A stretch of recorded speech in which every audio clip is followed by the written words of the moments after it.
Hi, my name is Dr. Frank A. Thomas, and this is another wonderful installment of the African American Preaching Legacy Series, where we bring you the very best in African American preaching for conversation, for discussion, and oftentimes God shows up when we're doing these interviews. Today, my very special guest is the Reverend Dr. Lance D. Watson, Yes. pastor of St. Paul Baptist Church of Richmond, Virginia. Yes. And we go back many moons to starting young churches, many moons. So I am honored and privileged to have him as our special guest. So we welcome you, and we just thank you for being here and being a part of this series. We've been waiting on you. So we're excited that you're here. Well, it's good to be here, and I want to thank you for inviting me. I don't feel worthy, but I am honored to be a part of this series. I haven't seen so many of the others who have come before, and just to be named in that august assembly. Well, you are an august preacher, so we're glad to have you. So there might be a few people out there, not many, who don't know who Lance D. Watson is. So why don't you tell us a little bit about yourself? Let's see. I'd like to say that I'm the son of Rosamond and Doretha Watson, who together brought 17 kids into the world, and I was number 15. Wow. I am the husband of Rose Wilder, who is an amazing, intelligent, beautiful woman. I hope she hears this interview. I am the father of Lance, Rachel, and Damon, and I am the grandfather of Kaylee, Lance III, Rachel, EJ, and my baby girl, Avia, who is my youngest son's daughter. Wow. And I serve the St. Paul's Baptist Church in Central Virginia. It's one church, 3 different locations. Well, a 4th now because of the pandemic. We're St. Paul's everywhere by way of technology. And I've been there for 38 years, if the Lord allows me to remain until the fall of this year. And it's been an amazing journey. And I'm a lover of preaching, and I'm a lover of the church, and a defender of the church, and a defender of preaching. Wow. Well, I remember so much of the journey. I remember back in the school, you were kind to invite me to come. I remember. So let's get right to it, because, I also know we have a whole lot of mentorship folks in common. So tell me about some of your preaching mentors. Well, I was raised in Detroit. And this is Detroit, 1960, 1970. And it was a mecca of major preachers. I mean, it still is. But in the 1960s and 70s, the landscape was dominated by major preaching. You could go any place, anywhere, and you were going to be in the shadow of one of these major preachers. Preachers like Dr. Frederick Samson, who I'll talk about a little bit later, Dr. Charles Gilchrist Adams, you had Dr. Cornell Talley. On a different side of the preaching spectrum, you had Dr. C.L. Franklin, you had Dr. J. Allen Caldwell, and so many others, who were, Dr. James Perkins is there, just legacy preachers, whose influence was spread far and wide. I was raised or born on the west side of Detroit, and so the churches that anchored our community were Tabernacle Baptist Church, Hartford Memorial Baptist Church, Bailey's Temple Church of God in Christ, and St. John AME, I believe, was the church. And we participated in all of those churches in some way, shape, form, or fashion, because the AME church had the best after-school program. Bailey's Temple was the only one having night service and late night service. We belonged to the Baptist church. So we were raised in a really kind of ecumenical environment. And I was influenced by a lot of preachers. My family belonged to Oakland Avenue Baptist Church, Dr. Willie Wilson, who was out of Mississippi, and that resonated with my grandmama because she was a native of Indianola, Mississippi, as was C.L. Franklin, came out of Mississippi. So you have all of these Mississippi transplants in the North now, you know, who are finding affinity with each other. But I was baptized in Oakland Avenue Baptist Church at 5 years old. And we were there until my parents separated and divorced when I was 11, and we moved to the Far East Side, and then we joined New St. Paul Baptist Church under Pastor Arthur Carruthers. So I was a teenager there, and it was in that transition that I began to feel called to preach. Now, my grandmother recognized something happening in me much earlier than that. And it was probably in the experience I remember is my mother had accused me of doing something that I hadn't done. And I was talking back to her. Well, I was raised in one of my you ain't talk back. And I was saying, no, I didn't do it. And so she said, yes, you did. No, I didn't. Yes, you did. And she said, if you say it again, I'm going to smack you in the mouth. I said, well, you can smack me right now because I didn't do it and I'm not going to claim it if I didn't do it. And my grandmother saved me from that experience. But I noticed looking back that after that, she started to put me up in church to do speeches and recitations, read the scripture, give prayers. And my grandmother was not a preacher. She would have been if she had been born in this time, but back then the Baptists called them missionaries, right? So she was head of the Missionary Society, and under her leadership, the Missionary Society adopted circles, which was a form of a multi-site ministry. They had 5 circles that went around, to people's houses. And she would put me up to lead the meetings. And now I'm 6, 7 years old, 8 years old, but she's cultivating this ability that she sees in me. So by the time I was 12, I shared with her, I think I'm being called to preach. And she said, well, why is that? And I began to explain to her that that's what I'm doing when I'm standing on the back porch of the house. And she said, what do you mean? And I said, come with me. And so we went out to the back porch and I said, see all my members? She said, you got a big church, don't you? I said, yeah, that's what I'm doing when I'm back here. I'm preaching to the grass, And I would always be the preacher when we played church, me and my brothers and sisters, and I never wanted to be the deacon or the usher or the choir member. I always wanted to be the preacher. And so I started preaching at 12. And my grandmother's close friend, Reverend H.W. Burroughs, was the pastor of Galatian Baptist Church, which was also in that West Side community. And he said, I'll give him a chance, And he put me up on Sunday morning. October 31st, 1971, on Halloween, trick or treat, right? But, and this is during the 70s, right?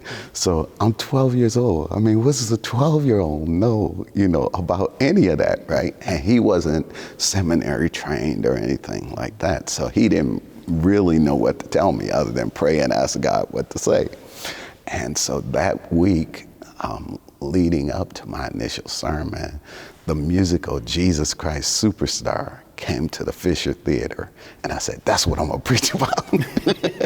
And that was the name of my initial sermon. Had about 2 minutes worth of introductory comments and about 15 minutes of screaming and hollering.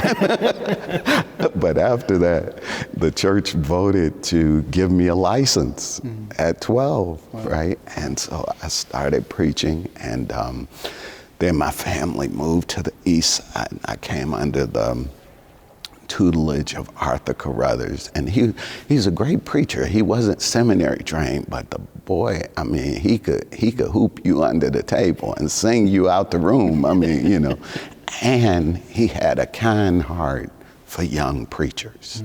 So he would put us up to baptize, put you up to preach, put you up to lead, So, and expose you to these various areas of the church. So I was a teenage preacher under him and was the youth minister. And so I was there with him for 6 years, almost 7 years, until I became 17, 18. And I'm graduating high school, I'm going to college, I'm working for Ford Motor Company, and I found my way once I got married, because I married my high school sweetheart, and we were both in churches, and so she said, well, we need to find our church, and she belonged to Eastlake, I belonged to New St. Paul, and her pastor was retiring. And he wanted me to follow him. But I was like, no, I ain't trying to do that, because I was working for Ford at the time and doing very, very well. And he invited Dr. Frederick Sampson to preach his retirement banquet. And he preached this message I'll never forget about, it was called The Clock is Ticking, right? In the way that only he can, right. Okay? And I heard it, and we started going to Tabernacle. And I used to sit all the way, and you preached there in the old Tabernacle. I used to sit all the way up in the back of the balcony, right? And we would listen to him preach, and my wife said, I'm gonna join. And I said, I don't know, maybe we will, maybe we won't. And so I used to come late so that I had to sit in the balcony. And one Sunday we came late, and the balcony was full. And the usher said, I recognize y'all. And she said, I got a seat for you. And she sat us on the front row. And my wife said, this the Sunday, I'm joining. So I joined, and I went right back to the balcony. Dr. Sampson told his administrative assistant, Dr. Oscar Carter, he said, a young preacher joined this church, and he's lost in the crowd. I want you to go find him. And he found me, and that was my first appointment with Doc. So Dr. Sampson was a mentor. Of course, Pastor Carruthers, Pastor Burroughs. There were other mentors from afar, people who were impressive. J. Allen Caldwell, who pastored Burnett Baptist Church, had a heart for and affinity for young preachers. It was through him that I came to know Donald Parson. And Donald Parson in his young days, he was just as fierce then as he is now, And he used to do a street revival, and they would literally have the entire block under a tent. And we would be sitting on trash cans trying to hear Donald Parson preach, man. And now we're talking 50 years ago, Frank, and I can still remember what he preached. He preached, why travel the narrow road? From that text, broad way to narrow way. And I remember his points. I could tell you how he closed. It was that powerful, But I admired him from a distance. My grandmother was great friends with C.L. Franklin. And so we used to go over there every Sunday night. And I don't need to tell you what a phenom C.L. Franklin was. He's probably the only preacher I've ever come across in my entire lifetime who could announce, next Sunday at midnight, I'm gonna preach The Eagle Stirs Her Nest. And if you didn't get there by 10, you wasn't getting in. Right? And he's not coming out until midnight. Right. And his room, it was a converted theater, the old New Bethel. And it would seat every bit of 4,000 people. Wow. And you couldn't get in, and he didn't disappoint, even though people had An Eagle Stirs a Nest on record, and young preachers like me have memorized it, with all of the we knew how to do all that, right? Just the way he did it. It didn't matter. We were gonna be in the room, we were gonna preach it with him, we were gonna shout where we were supposed to shout, and all of that. But he was a phenom, and my grandmother knew him very well. So we used to go over there just about every Sunday night for his broadcast service. And it was through him that I got to know and hear Jasper Williams and James Morton and Paul Morton and people like that, So I had a lot of mentors, but none more prominent in my life than Frederick George Sampson. Let's drop into that slice. Okay. Tell me about Frederick George Sampson. He was, I'm at a deficit of superlatives to add to him. Mm-hmm. He taught me so much from his own personal life as well as his professional life. Of course, he was a giant of a man, not just in stature, but mentally, intellectually, spiritually, just who he was, right? He had this marvelous mixture of medicine, theology. He pulled from all of the science. Philosophy. Yeah, integrated that. Wait, here's one of my earliest memories was him, and this is pre-Princeton Michael Eric Dyson. So this is before the PhD. Right. It's before Wayne State for me. We're young, untried, don't know what we're doing, trying to figure it out. And Dr. Sampson, I can't help, maybe saw something in us that was worth developing.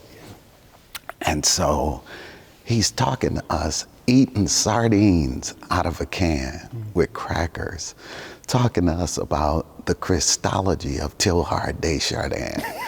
and we're nodding like we knew what he was saying. Yeah, right. He related to somebody I know. But he was just a brilliant guy. And for me, I never will forget my first conversation with him. When I came for that appointment, he said, "Tell me about yourself." So I'm talking to him about my background, and by that time I'm working for Ford Motor Company, and I moved on to supervision. And I'm 19 years old on supervision at Ford, right? And I'm making money hand over fist, lots of money. And so I told him about all of that. And I said, "So what do you think, Doc?" And Doc leaned back as only he could. He said, "Well, one thing is for certain. You are clearly impressed with yourself." And I said, "Yeah, but what do you think I ought to do? Do you think I should pursue my ministry or whatever?" And he said, "You should go in Monday and quit." And I'm like, what part of $80,000 did you not hear, right? And so he went on to say, God wouldn't have called you that young in order for you just to work in the factory.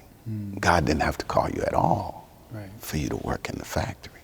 He said, you need to go back to school and get your degree. And I retorted, I got people working for me who got degrees. What I need a degree for? And he said, you misunderstood the assignment. And I'm like, what assignment? I didn't know I had an assignment, right? And he said, the assignment was never the degree. It was you God was trying to develop. And he shared this metaphor, and Doc always talked in stories and pictures, so it stuck with you. And believe it or not, I shared this metaphor with my son, who is an aspiring minister. And the other day I heard him sharing it with a group of young preachers saying, let me tell you, it's like this. So his legacy lives on, but he shared with me, he said, do you like steak? I said, yeah. He said, where you buy steak from? I said, I like to go to the Eastern Market, which is an open air market in Detroit on Gratiot Avenue. And he said, what cut you like? I said, filet mignon, if I can get it, when it's fresh. And he said, okay, let's say you go to Eastern Market, you go to a butcher shop, and you see filet mignon, and you know it's fresh, it's brand new, they just put it out. And you say, give me 2 pounds of that filet mignon. He said, the butcher reaches in with his hand, he grabs the filet mignon, he slaps it on the top of the counter and says, that'll be $5.86. He said, are you happy? I said, no. He said, why not? I said, he didn't handle it right. He didn't package it right. He didn't present it right. And Doc said, that's all school gonna do for you. He said, you already got the raw meat. It just ain't packaged. And so it can't be presented. I've never forgotten that, man, in all of this time. So needless to say, I didn't quit because the money was too good. But Ford lost $1 billion in the fourth quarter in 1979. They had a 50% across the board staff reduction. I was a part of that. They gave me a payout, and I took it, got into school, and never looked back. Of course, by that time, I'm married, and I have children, so I've got an urgency about me, right? And I go to school, and once I let Ford go, I got hired at Tabernacle as Associate Director of Christian Education. The director was Annabelle Johnson, and she had been there 40-some years, you know, so she was effectively pastor in that area of the church, okay, and recognized me as a potential threat when I first came, until I assured her that I had no intentions of, you know, doing anything out of line. But I went from $80,000 a year at Ford to $10,500 a year at Tabernacle. I was getting paid weekly, very weekly, you know, like most preachers, very weekly, okay? But I started working at Tabernacle, and Doc wrote in my job description that I had to be a full-time student because he wanted me to stay focused on that goal. And so I finished one undergrad degree, and then I went back and got a second undergrad degree. Then I got a master's degree in guidance and counseling. There was no accredited seminary in Detroit at that time, so I knew I had to leave. And so I started applying. I didn't want to leave, but it was the next logical step in my progression. And I got accepted at Harvard. And I was going to go to the divinity school until Dr. Samson messed me up. He invited Dr. David Shannon, who at that time was president of Virginia Union University, to speak as part of Christian Ed Week. And I was assigned to drive him. Right. And one of the great blessings that I had that many young preachers miss now in their hurry is the blessing of the people I met trying to serve Dr. Sampson. You know, that I drove Gardner Taylor, I drove Sam Proctor, I drove Daddy King, you know, I mean, all of these people he would be bringing through to speak to us, you know, and stuff like that. And so I'm driving Dr. Shannon, and he is asking me about my future plans. And I'm like, oh, I'm on the way to Harvard, you know. And he said, really? And I said, yeah. And so he said, well, have you ever considered going to an HBCU? And I said, not really. And he said, well, I noticed all of your background is in majority institutions. I said, yeah, and I'm on my way to Harvard. Did you hear that part? You know? And he said, well, I would like to suggest you consider going to an HBCU. And I said, why would I do that? And he said, because if you're going to be ministering to primarily African-American people in the diaspora, you need to know something about their experience, and no place can teach you better than an HBCU. And I said, and this is a quote, Doc, I've been black all my life. I said, I know everything there is to know about being black, right? But he persisted, he understood, he entertained my ignorance, and he invited me to come and visit. So first, my wife and I went to Harvard, and they wined and dined us. It was everything that Harvard represents. But it was Boston. As a big city, we had little children. We would be alone. So then we went to Richmond, and we visited Virginia Union. And it was not what we expected. They didn't have the resources, the building, the faculty, none of that. But in the hotel room that night, when we prayed, both of us felt like, even though we couldn't explain it, we were supposed to be in Richmond. And that's how we got there. I finished the master's in August 1983. We moved in September 1983. And I started at Virginia Union in September 1983. But that's how I got there, you know. But my experience with Fred Sampson was phenomenal. Yeah. He taught me to love learning for its own sake. Not as a means to an end, but for its own sake. He used to read 2 books every week. I tried to maintain that discipline, but I keep falling off the wagon, and then the wagon roll over me and drag me down the road. But he was able to maintain that discipline. He used to do what he called sidewalk theology, you know, because he had this phrase, and I'll tell you how I remember so many of his phrases in a moment. He said, God can be found in the commonplace. Jesus appears in the presence of the seemingly unholy, and the Holy Ghost cruises the community seeking with whom he can communicate. You know, that's a Fred Sampsonism right there. You know? He'd come up with stuff like that. But I used to sit with him at Mom's Kitchen, and this is a hole in the wall, but they serve red beans and rice and the best homemade biscuits you ever tasted. And he would be writing sermons on napkins, you know, and stuff like that. But how I learned a lot of his thought was Doc used to have a 6:30 Sunday morning a.m. contemporary theology class called Dawn Seekers. And I used to take notes because I was trying, you know, when you're in the beginning of your ministry and you have your heroes, you don't want to be like them. You want to be them, you know. So I'm like, I'm going to get every word this man said so I could sound profound like without knowing any of the background. Right. And that got me in trouble once because I made one of his statements and couldn't defend it, you know. But I was taking notes and he saw my notes. And he said, you do this every Sunday? And I said, yeah. And he said, well, I think you should distribute them to the class. So that started a 3-year period of me taking notes, typing them up, distributing them to the classes. We had binders full of Doc stuff, 3 of them. And I don't know what happened to him because when I got ready to go to seminary, he told me to turn them over to one of the pastors there, and I did. And his thought was he was going to have them published, you know, but he had some great stuff. He was a great guy, great man. And he was personally invested in us because on more than one occasion, I remember I came to work and it was time for me to register for school, but I didn't have the money. And so I'm trying to play it off like nothing's going on, but Doc came through and he's like, have your classes started? I'm like, no, you know. Well, what are you taking? Well, I'm not going this semester. Why not? You know, I don't have the money. He said, how much you owe? And I told him. And so he walked out the room. He came back later that day. Pop, pop, pop, pop, pop, pop, pop.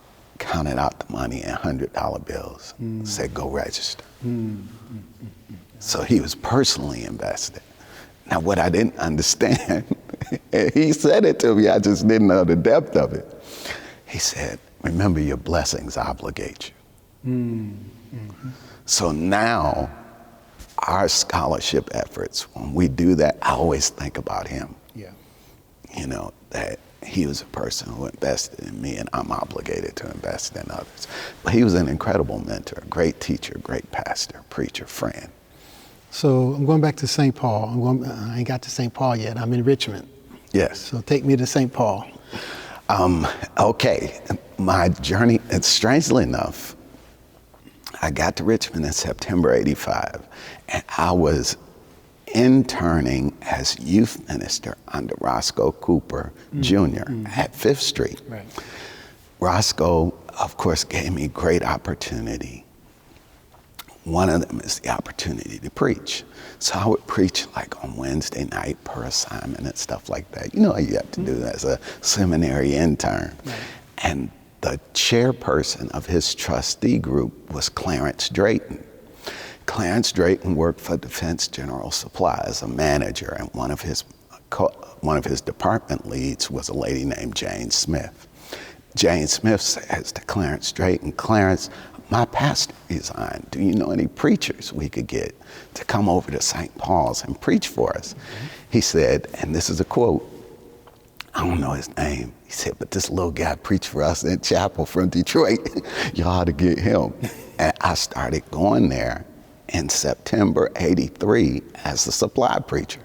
And I didn't think anything of it. I mean, it's an opportunity to preach, and I got there and, they were a little cold. They weren't in the charismatic Pentecostal Baptist wing, they were in the old school, traditional, Orthodox pipe organ, robes on, hymnals, that type of thing. But, it was an opportunity to exercise my gift and work on the craft. So I would go over there maybe every other month, sometimes twice a month, and I would be preaching over there. And I got to know the people pretty good. Because I had children and I was in seminary, I had to work and go to school. So I had a midnight shift job working for Dictograph Security Systems. And one of their clients was St. Paul's Baptist Church. So back in the day, technology was not what it is now. Whenever it stormed, everybody's alarm would go off. So you have to call the key holders in the middle of the night, get them to go out there and reset the alarm. And so I'd be calling the chairman of the deacons, chairman of the trustees, and stuff like that.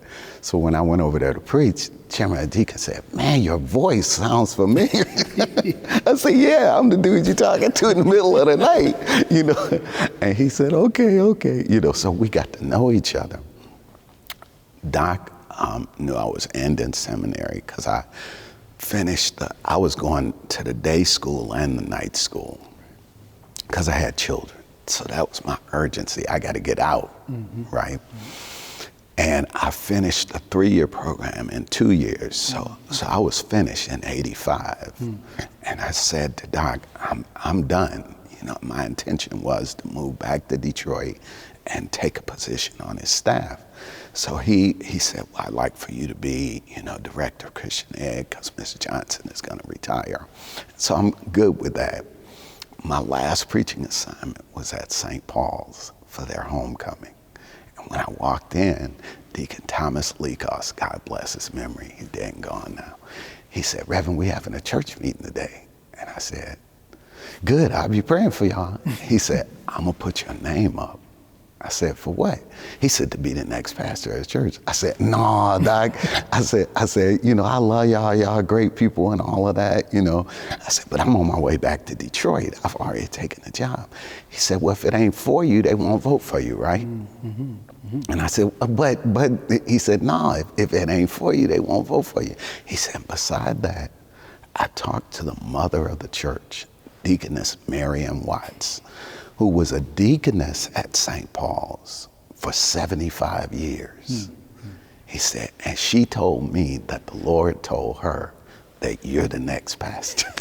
So how am I gonna argue? I'm like, okay, do what you do, And they put me up. 140 people voted. 20 of them voted against me because they thought I was too young. 120 voted for me. And I started the next month. When I called Doc, it was interesting because I said, "Doc, I got to talk to you about this, And I told him that they had called me and stuff like that. And he said, "Well, I knew you weren't coming back." He said, "I just needed the Lord to show you." Wow. And so I started there in September 1985, and I've been there 38 years. I've had the opportunity to pastor every size church. Because when I first came, we were worshiping just over 100 people. So I pastored a small church, pastored a medium church, large church, mega church, multi-site church. So I've had many different pastorates in this one church. But it's kind of like being married a long time. If you stay married a long time and focus on having a soulmate, S-O-L-E, versus and a soulmate, S-O-U-L, you get to be with a variety of different women because, your wife ain't the same, The girl I married is not the woman to whom I'm married now, And so churches operate like that. So talk to me about preaching. I think, many of our viewers want to know, how do you prepare a sermon? How does Lance Watson prepare a sermon? Oh, Lord. Okay. Let's come at it like this. First of all, I have a love affair with preaching. at this stage of my life, nothing in my life has been with me longer than preaching, because I started so young. Right. I believe preaching can change the world. Not just any preaching, though, okay? Because some of what is labeled preaching, I wouldn't call preaching. And that's just me and maybe my limitations, okay? But when I go about the task, I always try to approach it first with prayer, because I want to speak what I believe in and am convicted that God is leading me to speak. And so I try to bathe the task in prayer. Pray before I prepare. Pray while I'm preparing. Pray once I'm done preparing. And then pray before I present. You know, if this ain't it, you know, then give me in the moment what it is, okay? But sermons for me can come from anywhere. And that may be part of the legacy of Fred Sampson, because everything preached to Doc. Yes, you did. You know, all the time. And so sometimes I'll start with the text and it'll arise out of my devotional life. Sometimes it starts with an idea. Sometimes it starts with an experience, because I have the quadrilateral too. I'm trying to balance reason and experience, scripture and tradition, you know, and figure out which comes first. And it's shifted during the course of my ministry, because initially in those early churches, their theology was fundamentally evangelical, and in some cases fundamentalists and literalists, right? And so I was a part of that tradition where it's not just solo scriptoria, it is nothing else matters, you know? If it ain't written, it ain't real, you know, and that type of thing. And so my quadrilateral has shifted over time. So let me, for the audience, say this is the Wesleyan quadrilateral. Yes. That the Wesley brothers put together. It's reason, tradition, scripture, and experience. So just so that the audience knows. Yes, yes. And those four sources inform our theology, right? And so in the beginning, I was more fundamentalist, dogmatic, literalist, and that shifted over time. So now I'll get a sermonic idea from just about anywhere. I am a hopeless serial preacher and have been so for 25 of the 38 years that I've been at St. Paul's. So I tend to get an idea for a series of messages. Okay. And I think it's valuable for a number of reasons. One is people don't come to church every Sunday, so they don't hear you every week. So doing a solo message, while it may be what you feel led to do, there's a high chance that a majority of the people who attend your church are not going to hear it because they're not there that week. Right. But a series of sermons gives you the opportunity to develop a theme, an idea, a thought over a number of weeks. Yeah. And so I'm hopelessly committed to that. Yeah. So I start with prayer, then I get the idea and I try and crystallize it in my mind. What is it that you are going after? If I had to name my preaching style, I'm trying to do artistic persuasion.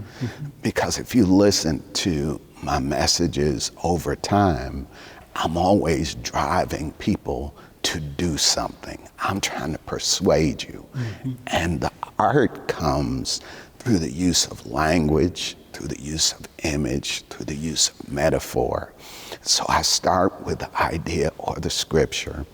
I then, of course, go to exegesis of the text, and I'm trying to make sure that I clearly understand in its context what it was the text was trying to communicate to the original audience. Yes. Then I build bridges in my notes from that audience to my audience, which is where the exegetical process is so critical, because you can't say what it means until you say what it did mean, you know? And after I have the exegesis, I'll usually create some type of outline.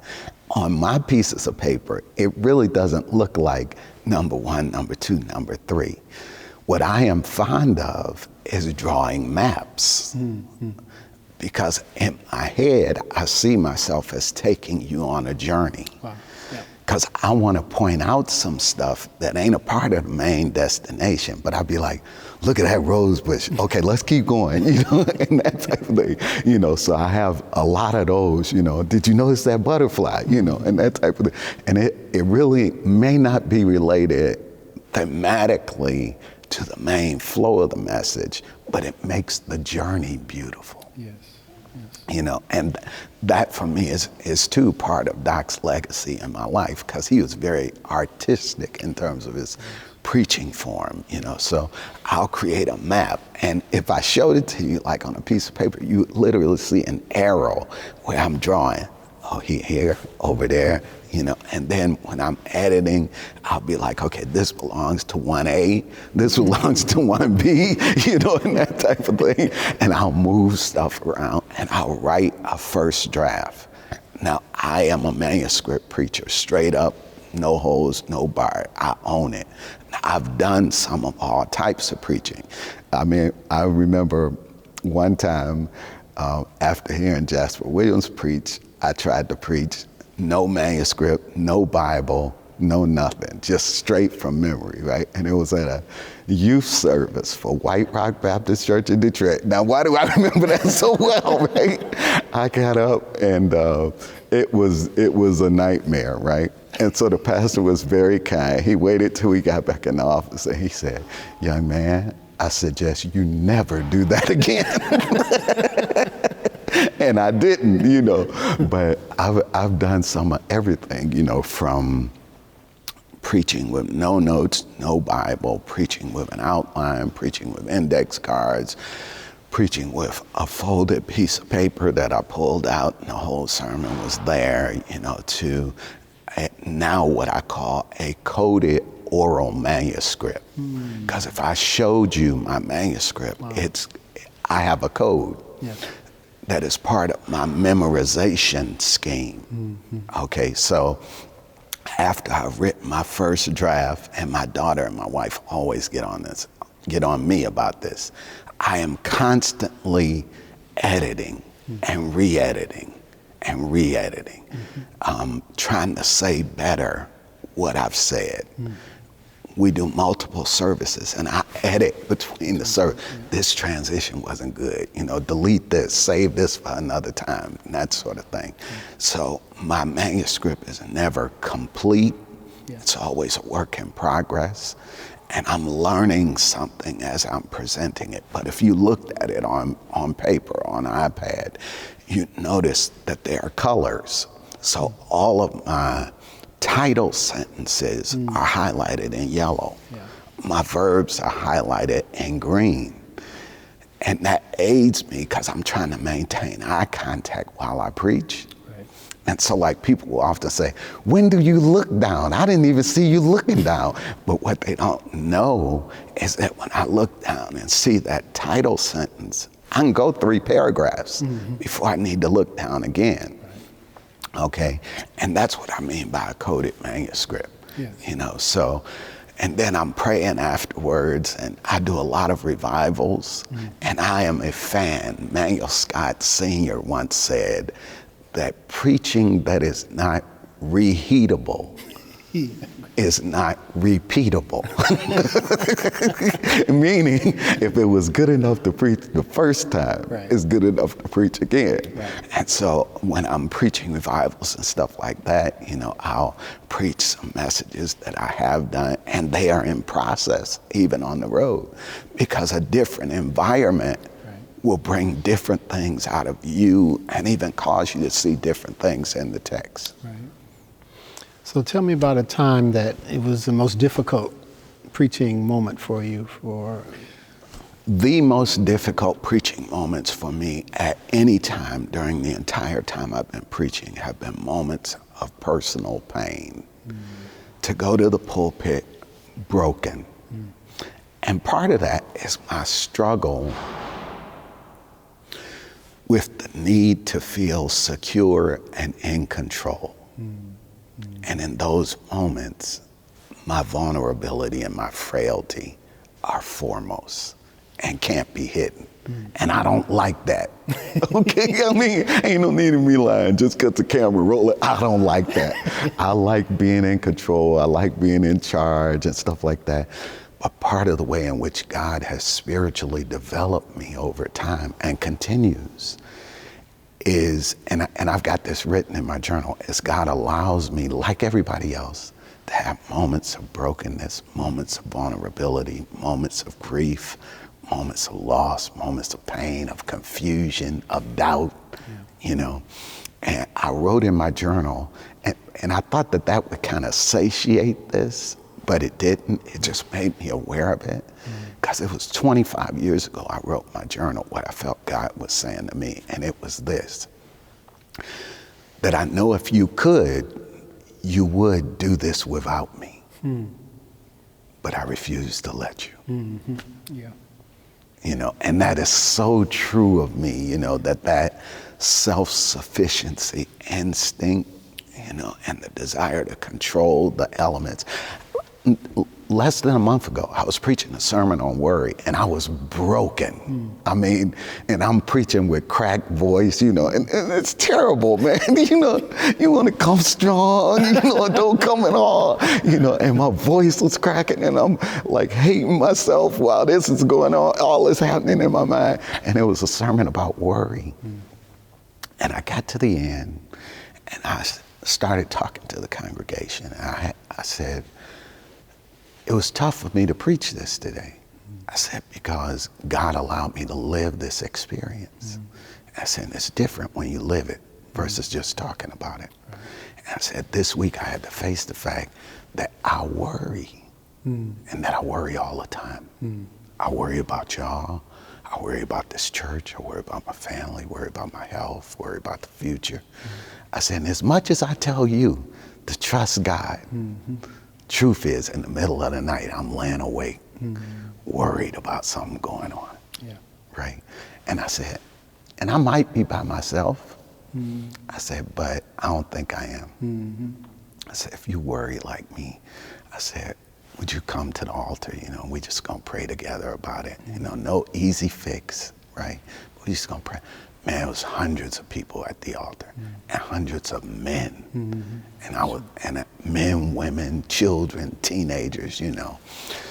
And it was comforting, but at the same time, you know, I didn't like the experience, you know, of having to be broken, and so you praying and it sound like you crying, you know, that type of thing, you know. But it was necessary. So those moments are hard for me to preach.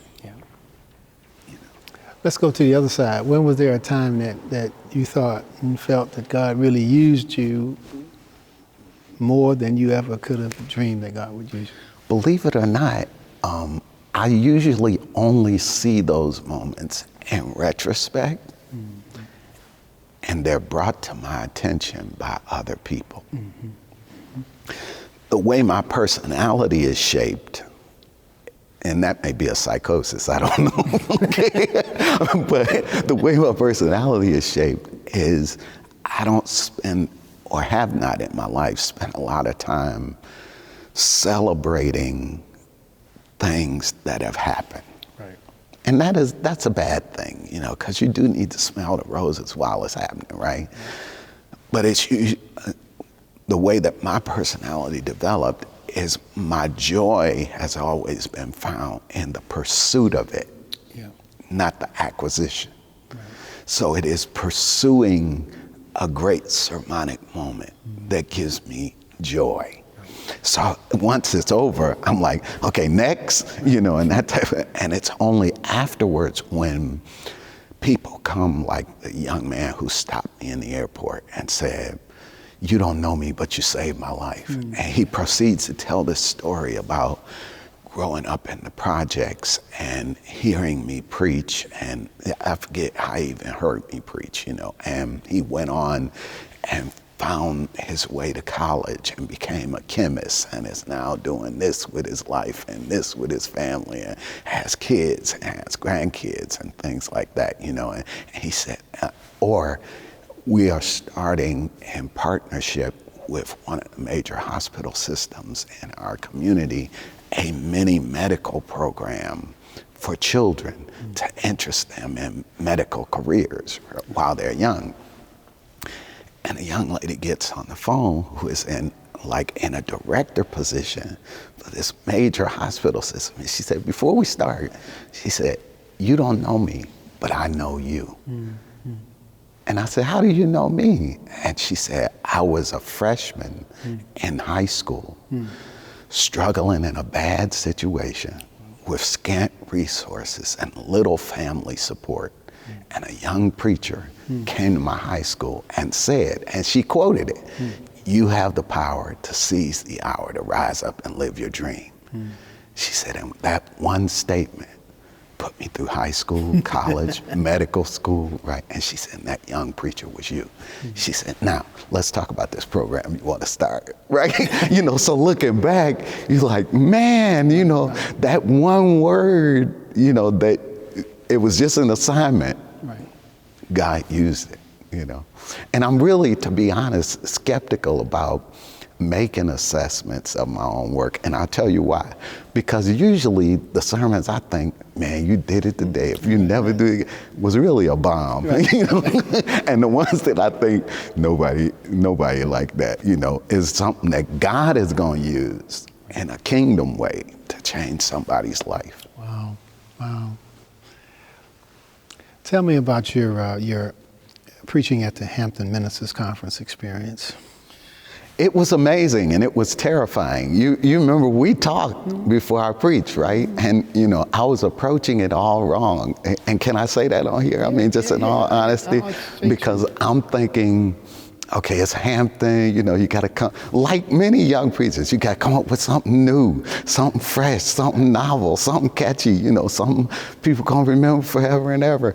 And I told you about that. We were on the phone and I said, yeah, I'm working on something new. And you said, man, are you crazy? And I said, what do you mean? He said, that ain't the place to break in a new horse.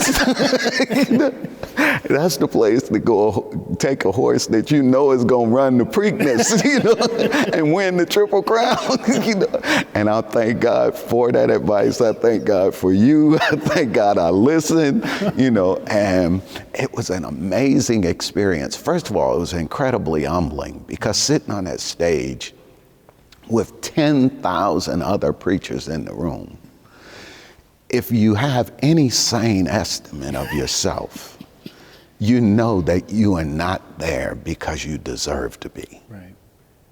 That it's purely an opportunity of the grace of God, and the goodness of people, to say, we're going to extend this to you. Because that could be anybody. Right. Okay, especially in that room. Yeah, especially. Okay. Yeah.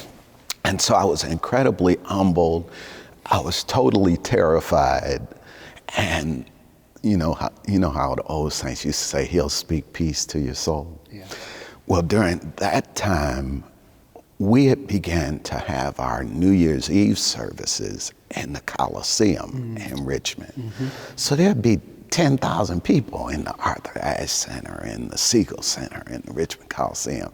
And sitting there in the midst of my terror, the Lord spoke to my mind and said, this is just like New Year's Eve. Mm-hmm. And all the lessons I had learned came back to me, meaning in that room, you can't preach for eye contact because you can't see nobody. Right. It's just faces in the crowd. You ain't making eye contact. You can't preach for sound because you may or may not be able to hear yourself adequately. Right. So you have to create a space around you to be able to present in, or you get lost in the moment. Right. And then you really got to preach with conviction. You got to pray a lot, and you have to resist, and this is hard, but I'm going to say it, you have to resist theatrics. Mm-hmm. Because while it is theatrical, that can be dangerous on a stage like that. Yeah, it's not natural. No. And we don't feel what you, yes. Right. And so you up there jumping up and down, you done hollered your voice out, and they're like, right. Okay, do you have anything to say, or was it an accident? Or you taking us down a road that you didn't take us with you. Right. How did you get there? Right. And we'll go with you, but we just want to go. Right. we'd have missed a lot of stops on the expressway, you know.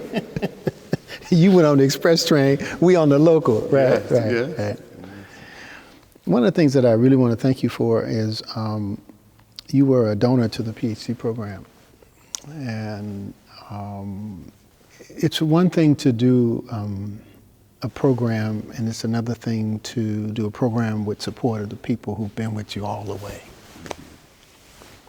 And it meant the world to me personally that you all would come together and do a scholarship in the name of Dr. Samson. So I want to thank you for that. It was just an amazing gift that you all have made. And I say, you know, you all, because there are two other people, but I'm talking to you, so I'm gonna call your name. And I'm gonna call anybody else's name because they may not want their name to be called, but I just want you to know.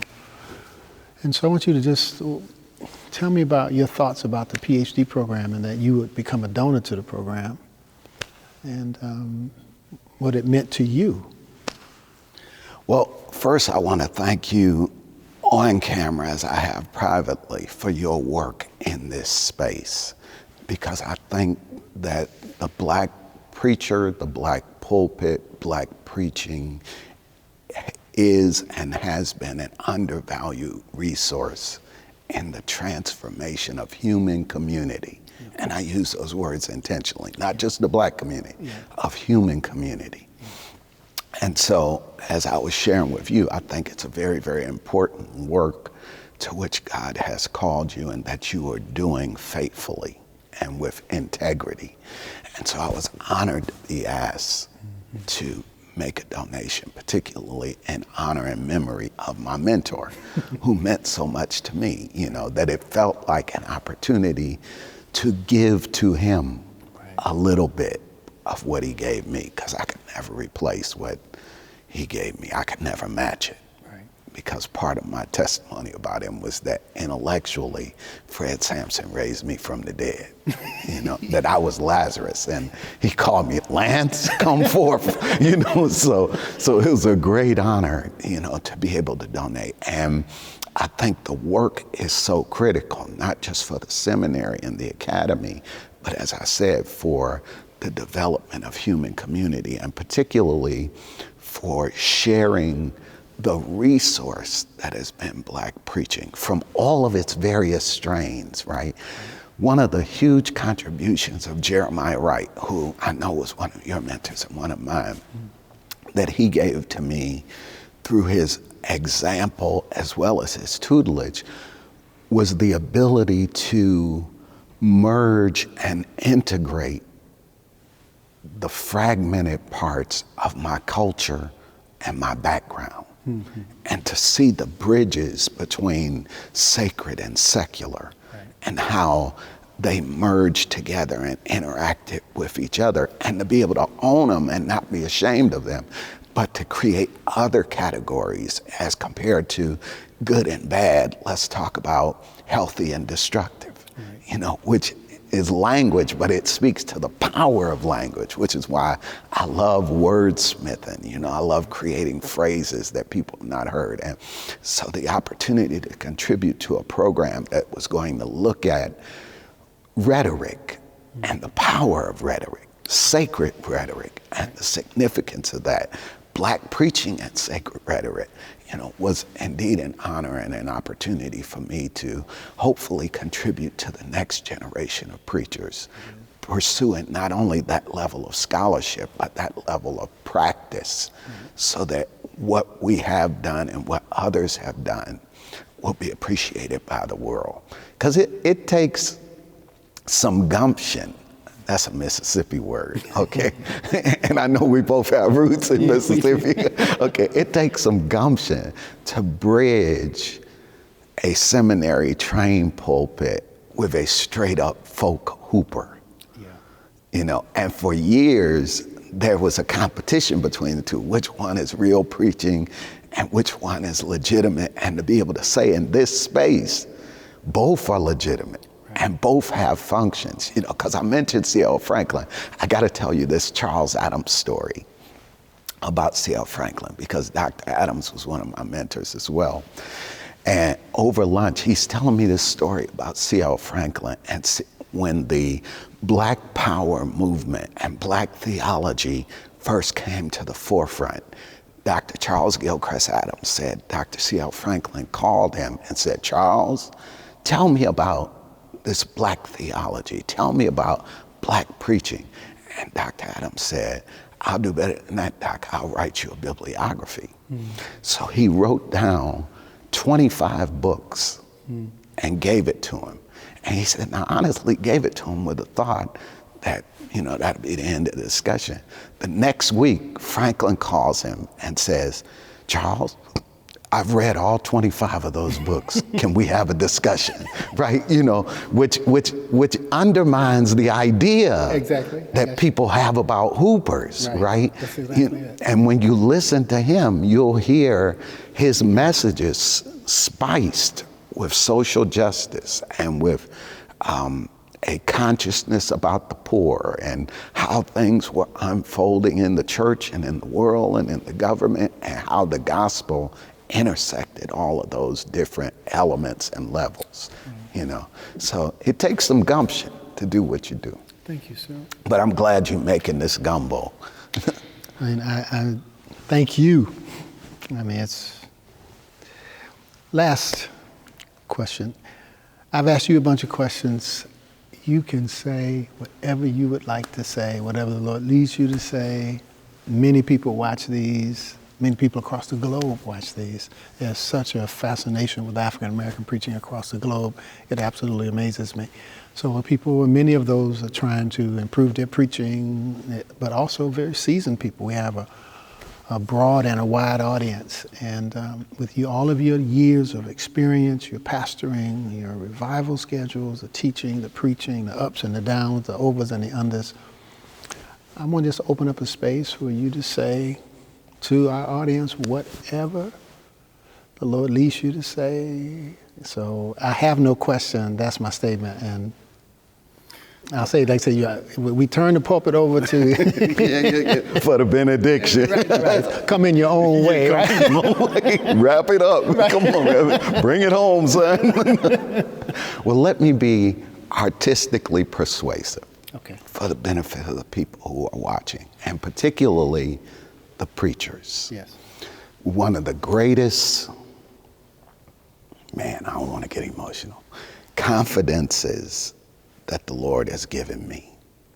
And I'm a journalist, so I write in journals. And I wrote this down. That when I was struggling at a point in my ministry, I'm trying to find my own voice and my own style and my own this and my own that. And I wrote these words that I felt God was saying to me, that you are a unique, unrepeatable manifestation of the will of God. You are what people will hear when God clears his throat. You're already loved. Right. You're already chosen. Yes. Live in that. And that's what I want to say to preachers who are watching. Well, that's what your preaching does. Your preaching says that to people all throughout your life, all throughout the preaching ministry of the years I've known you. And God bless you. Just keep preaching. And, the best is yet to come. There's more. So, we'll experience it together, but there is more for both of us. So. And I want to say to you, as Ray Charles, that inimitable R&B prophet, once said, make it do what it do. Thank you, my brother. Bless Thank you. you, Bless man. you. It's Thank been you. a joy to be here. It's been a joy to have you.